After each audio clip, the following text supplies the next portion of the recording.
Hello, all. Welcome to the ninth edition or the ninth episode of MoveMint Medicine. And what we're doing here is we're getting doctors from across fields who are physically active, who lead or change their practice based on what lifestyle they're leading themselves. So today is a very special episode for us because we have a very special guest, Dr. J.S. Nagra, who was my medical team, was doing my MBBS. And so welcome on the podcast, sir. It's a pleasure to be with you guys. Thank you, sir. Thank you. And we'd like to thank our partners as well. So Fit India is on board. So thank you so much, Fit India, for joining with us.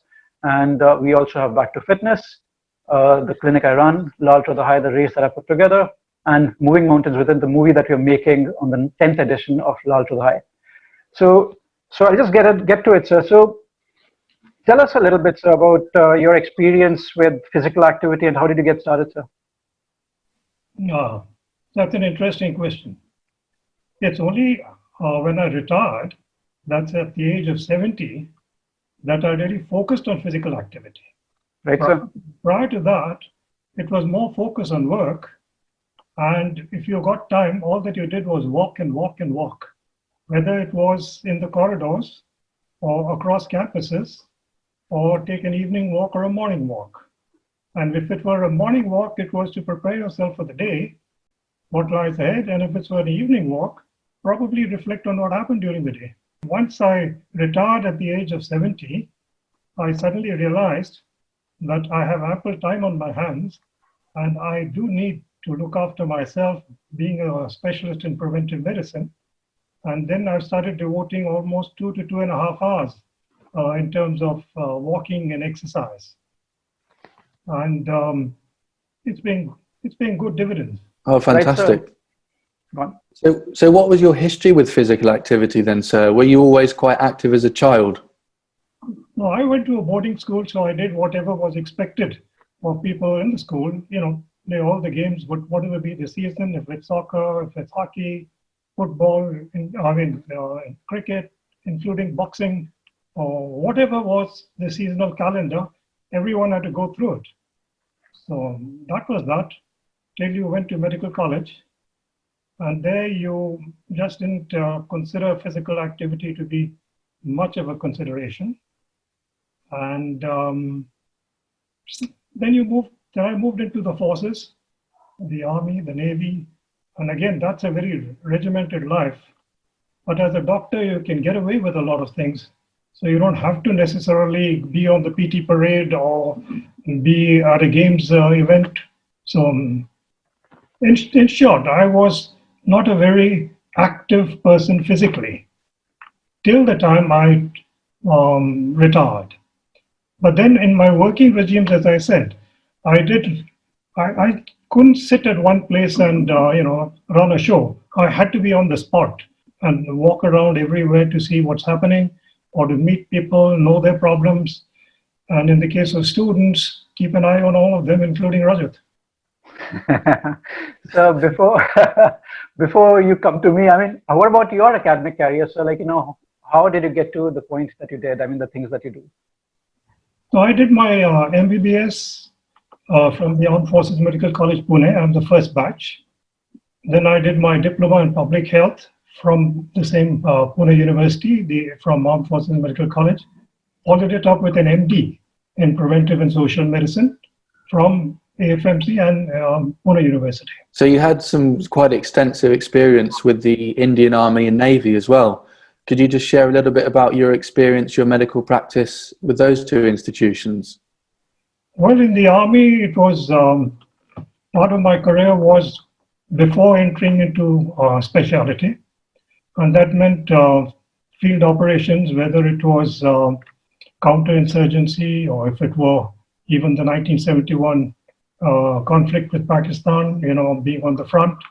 And thereafter, you acquire a lot on the battlefield in terms of your reactions and how well procedures are developed so that you can look after casualties in the minimum time and the maximum number. That's something you learn on the battlefield. And then I got into training for preventive and social medicine. And thereafter, I joined the Navy. and in the Navy, the mandate everywhere is to look after the soldiers in the Army, the soldiers in the Navy, the sailors and their families, and to monitor the health of the establishment where you're working.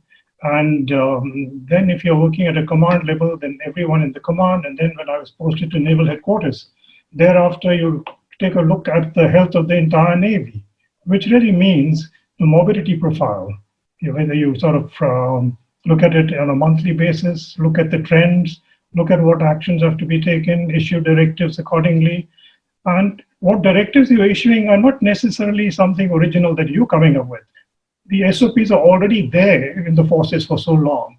You just have to re-emphasize whatever situation then demands. So you were talking about how physically active, like, you used to walk those corridors, whether it was in Andaman and Nicobar or, earlier, but the walking part, how important a role did that play in the whole, in the Navy and the Army for you? Well, in the Navy and the Army, it was probably, if you were caught walking in the corridor, they'd think, why the hell is this fellow lingering around here? Because right. You're supposed to be at a place, at a point, and, really do that much. And it was only when I moved on to Civvy Street that I found management by walking seemed to be my style. Right. And so with then, you came to Manipal. So tell us about that, setting up colleges and the 3,000 plus students that have, come out as MBBS doctors. Well, Rajat, I'll just take a step back from there. Whilst I was in the Navy, I was on deputation to the Andaman Nicobar administration as the Director of Health Services. Sure. There, my job profile was to look after a population of about 300,000, spread over 21 islands, and through 120 health institutions, which over a period of years, I helped to build from, 60% of those were added during the 5-year tenure that I was there.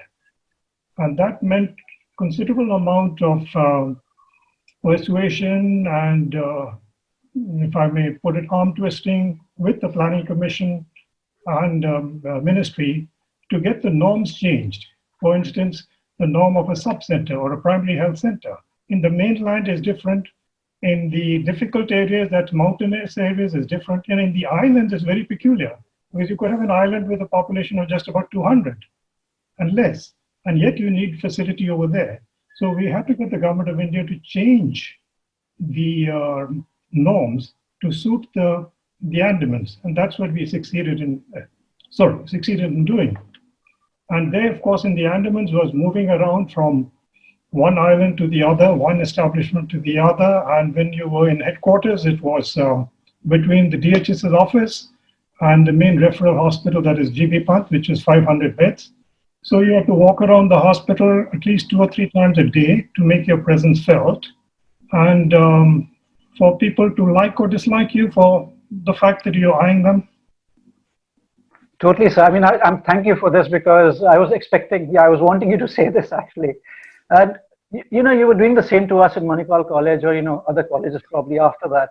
So how did that physical activity, whether it be arm twisting literally or, while walking the corridors and keeping the students in place, catching them at the wrong places and the wrong times and all that. How did that play a role, sir, as an administrator for you in medical colleges? I guess you guys can judge that best, but from my point of view, it gave me a lot of satisfaction to see if things are in place, if guys are in the library, or if the food that's been served in the mess is the one that you guys aren't going to crib about, or for that matter, any social event that's to be put up, whether the stage is ready, or if it's arranging for clinics at the local civil hospital, going up to there and just checking out their facilities. It was almost everything was done on the feet, because fortunately those days we didn't have much use of computers, nor did we have mobile phones. So it's you who went around contacting people, and I didn't like summoning people to office. I'd rather go up to their offices and talk to them. And that was the idea of just walking around. And when people from Manipal used to come and see me walk around, they used to be surprised because that's not the culture there. Right. No, that's fantastic. Thank you, sir. Obviously, it sounds like you were very physically active walking between the different offices. So in terms of the students then, obviously they were probably quite physically active walking between particular clinics that they were studying in. Do you think that there should be more of a focus in the medical curriculum about physical activity and why it's important? Well, that's a very good question. I've served on 3 campuses as the dean: Nepal, and Malaysia, and Antigua. And allow me to tell you something that I remember in Malaysia. I was to write a speech for the chancellor of the university. And when I sent it to him, there was a line mentioning that doctors must be physically active and must not be obese and should present themselves in a manner that you represent good, positive health, and meaning there's no place for obesity. And the chancellor just struck out that particular line and something below that. And later he explained to me, he says, look, the people who walk onto the dais is one group. But then if you look at their parents, they are perhaps even larger than these guys. So you'd be embarrassing these guys. And if some of the guys who are on the board of directors could also be cribbing about the fact that we brought up this point. So, he very tactfully deleted that part. So then when I was in Antigua, and in that campus, most of the students were from the United States. There, if we referred to people being obese, and then it came to body shaming. So, you have to be very tactful and discreet in the manner you put across this point. But let me also say that on all the campuses, we had tremendous facilities for physical activity, be it the gym, be it the basketball courts, the volleyball courts, or the football, cricket. Everything was there. But it's only a select sect of students who use this regularly. Most of them, their routine gets disturbed because they're so overwhelmed by the medical curriculum. And even if they had been exercising earlier at home, when they come onto a campus and their seniors tell them how tough it's going to be, etc., their routine gets disturbed. And doing so, the first thing that they eschew from their normal lives is exercise. So do you think, should it be part of curriculum as well, this whole physical activity and sports and exercise? Because what's happening is we're too busy learning the illness and the sickness. And, we're not taught enough. So I have a big challenge when I'm trying to tell my, doctor colleagues and friends about basic things like a knee pain and exercise. It's a big struggle as much as evidence that we have. We have a lot of evidence in favor of it. So should the UG program change a little bit to cater to this? See, when you're wanting to effect a change, how would you like to do it? One is the physiology of exercise. Secondly is the bearing of exercise on individual disease and disabilities. The theory they will get, but the main thing is how to get them to do what they are going to be preaching. It's only then with confidence they send across this message. Otherwise, over a period of time, they're even going to forget that. And in India, things are particularly bad because you don't get even a minute and a half with a patient. So how are you going to advise a patient on exercise or demonstrate an exercise? Even if you were passionate about it, the time constraints are such you can't do it. Right. So I would quite agree with you. It should be a part of the curriculum. But if it's a part of the curriculum, then I guess at 6 o'clock in the morning, you've got to have everyone on the grounds and have them do 4 or 5 rounds. Then do some exercises, etc., etc. Then they'll say, we are not in medical school, we are in a prisoner of war camp. Yeah. So do you think your philosophy on health and exercise has changed your practice over your career, whether it be in developing curricula or actually practicing yourself? No, in my case, I certainly have understood one thing, that as you have more and more responsibility, you needed to be more fit. And for that, exercise was one of the components that you had to keep in mind. And by and large, when we keep touching on exercise, I think equally important is the fact that nutrition plays a major role. And then the people who are sedentary and don't look after their diet or what they eat, or they're continuously munching, those are the guys who get weighed down by their weight. And then they get even so lethargic that even if they had earlier been exercising, they no longer want to do that. So what about misconceptions, like, when you're walking around, whether now during the whole coronavirus lockdown or otherwise, when you're doing the stairs or doing the gardening, do you get questions that are like, just out of place, like, why are you doing this at a certain age or things like that? Rajat, I'm now 75 plus. So if I tell people that I walk up the steps and it's 100 steps to my flat, I do that 5 times, that's 500 steps. They'll say, isn't it bad for the heart? And what if you collapse on the way? There's nobody else in the staircase. What will happen? That's one reaction you'd get.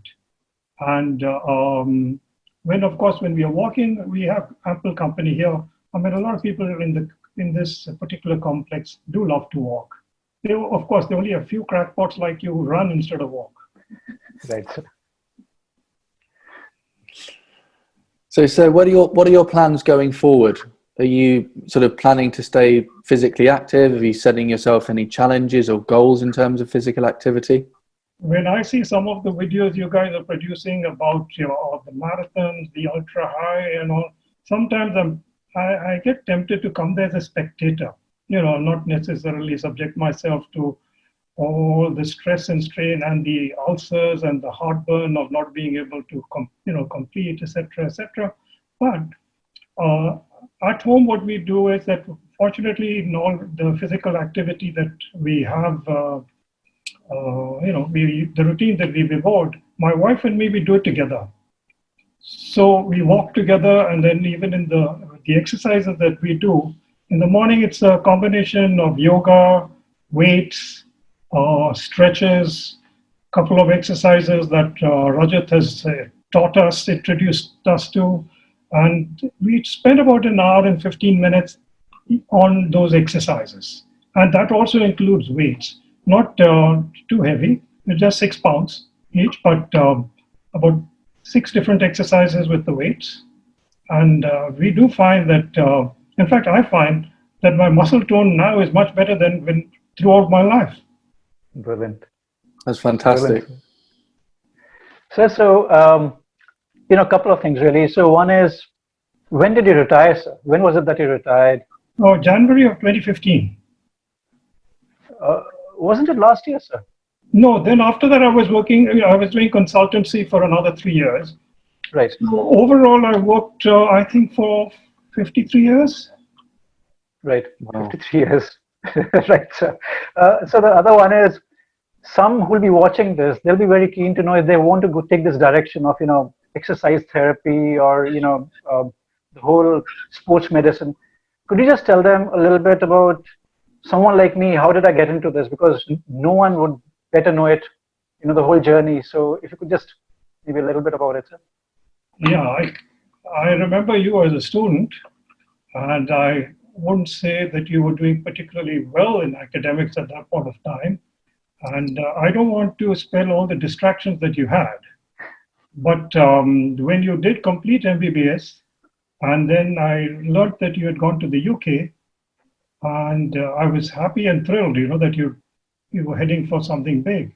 But then when I realized that you're not preparing for your PLAB, like the rest of the guys who were with you, that amazed me. So what is this guy up to? And it's only later on in life when I met you. In fact, when I came to London and met up with you, when you were staying at that good enough housing complex, it's there that I learned that you had changed focus and gone into sports medicine, and you were planning to make that as your career. But I was very impressed with the way you organized those marathons in London and the number of people who joined you on those runs. And if I recall, you used to say that you were doing 100 miles a week. It was amazing. And what I liked best was you taking me around London on the double-decker bus, and we on top, and suddenly you say, sir, we get off here and we'll catch the bus there, because you knew every bylane in London. Do you recommend that? Do you recommend people should be combining whatever specialty, but with physical activity, maybe later in life, because a lot of colleagues are doing that right now? No, there is a realization that is coming about on this point, primarily because there are enough people like you who lead by example, and there's enough literature on the subject.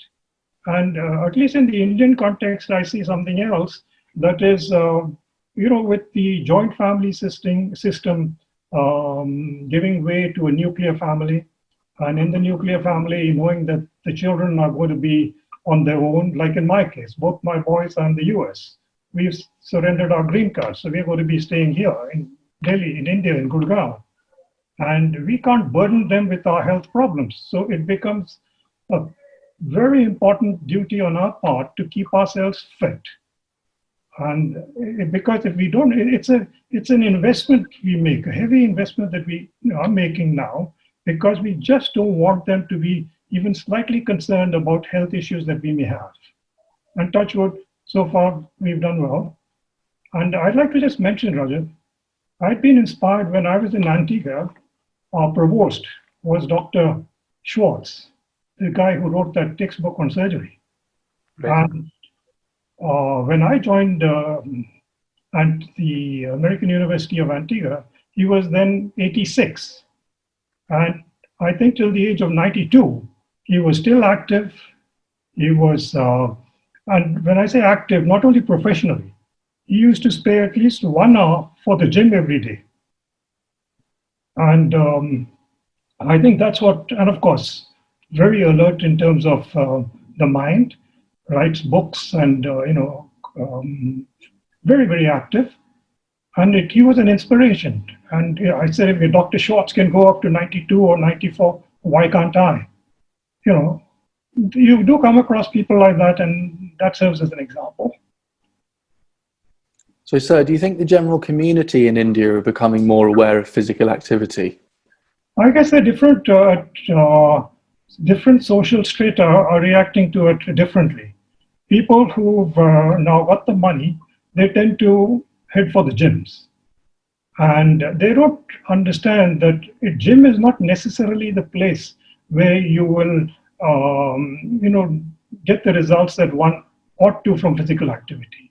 You could be running around your own colony. You could be doing so many other things. But here, the gym, and that's the treadmill, and weights. And the heavier the weight, and if your biceps are bulging, and if you've got on a tight t-shirt, you seem to be representing a picture of health. And that seems to be a craze coming down from the actors in Bollywood down to the general population. But if people are not so privileged with regard to their socioeconomic status, I guess then they are forced into physical activity by virtue of the work they do. Unless, of course, they are shopkeepers or do in very sedentary work.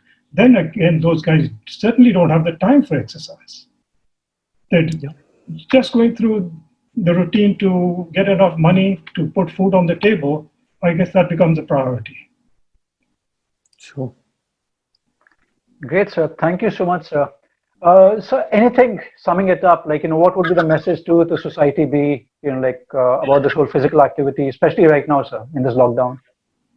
You see, Rajat, we recently lost a dear friend of ours. Right. And, yesterday we were talking to his wife. They have a small flat in Pune. And in the midst of this lockdown and the crisis and all the bad news that keeps coming in, we were trying to tell her to be positive. And under these circumstances, how does one remain positive? She just lost her husband about 3 weeks ago. So we were just telling her, just try to picture all the moments where you all were really, really happy as a couple. And then try writing down, all the, capture the happiness that you went through. And then if you're not writing, get up and start walking. Keep walking, and then again sit down and write a wee bit. Trying to distract yourself from the tragedy that took place. And if you look at it, this was an extreme circumstance wherein there was a demise. But in the present context, can you just visualize the number of people who perhaps were on dialysis, can't go to the hospitals now, were on chemotherapy or radiation, can't continue with their treatment? People who are seriously ill can't get a doctor's consultation because of a lockdown. So what really is happening is that we've taken the COVID, episode as the enemy. So like in the armed forces, we have casualties which are on the battlefield with the enemy action and non-enemy action. So the COVID-19 seems to be the enemy action. So we are focusing on the enemy at the point of time. The non-enemy action is what I just mentioned. All the morbidity that is building up, all those who are slipping down in their health because the entire system is either locked or focused on the COVID. And in addition to that, the lack of livelihood, earnings, going to lead to deprivation, lead to malnutrition, further alter the profile with regard to the pattern of diseases. And you may not get respiratory illnesses, but now you'll get diarrheal diseases coming up because of a large chunk of the population is without proper homes and housing, they're in shelters.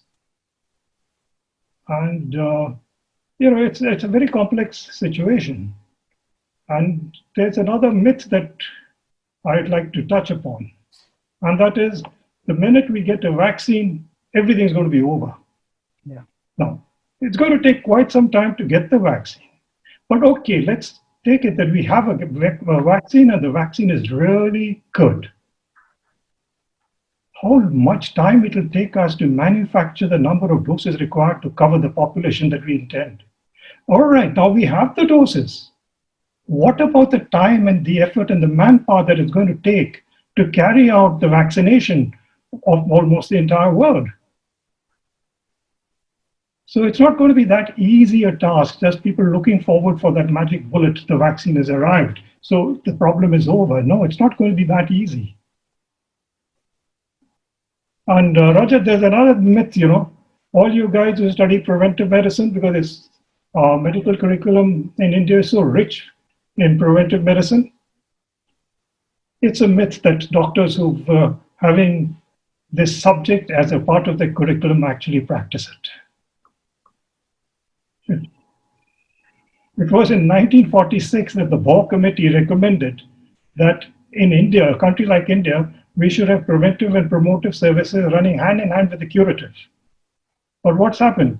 We've left these preventive and promotive far behind. In the curative, again, we've dwelt on some niche specialities. I'm going to be a cardiologist. I'm going to be an invasive cardiologist. I'm going to be this.